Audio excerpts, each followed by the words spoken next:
Doctor Alekh चंद्र पढ़ियारी मु आज the unknown aspects of Jagannath culture Jagannath संस्कृति किसी अज्ञात अध्याय तारी उपरे मते कहबा को कहैतिले मोर ज्ञानर परिसर भितर जेतिकी अज्ञात कथावस्तु बोली मते प्रतीयमान है से विषय कहली जमिति यीशुख्रीष्ट भारत आसवा एवं हरिदास शंकर अलौकिक कार्यकलाप इस्लाम धर्म एवं जगन्नाथ धर्म भितर किछि समन्वय दिग एवं ता सहित आक्रमणकारी को मिलिथिबा दैवी दंड इत्यादि विषय यथासंभव आलोकपात करने उद्यम करिछि एवं एठी उपस्थित थिबा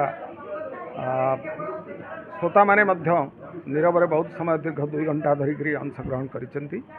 आउ नेशनल आर्काइव्स रे जो जे रही डायरेक्टर एवं जे रही एक्टिविस्ट से माने मध्य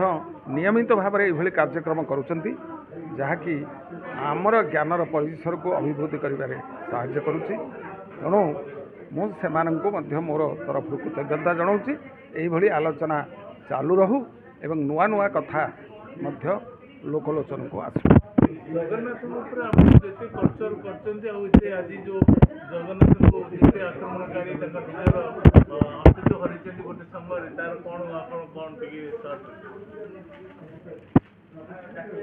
जगन्नाथ को मोट 18 थर आक्रमण होती एवं 22 थर से पाताली होती एवं से जो 18 थर आक्रमण भितर सबुथर प्राय पाताली करा जाइछि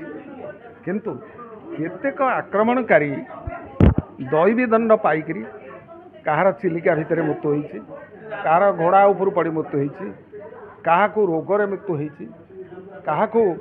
रहस्यजनक भाव में किभଳି मृत्यु होइछि कहीं जानि पारि नाहंती एई सबु दैवी दंड प्रकृतरे ईश्वरंकर उद्देश्य थिला ना ये आक्रमणकारीकर हयत तांकर कार्यपाई से पाइछंती ताहा आमे कहिबा संभवपर नुहे किंतु आक्रमणकारी को जे दंड होइछि ए कथा मध्य इतिहास पृष्ठरू स्पष्ट जना पड़ुछि। आ गोटे कथा सर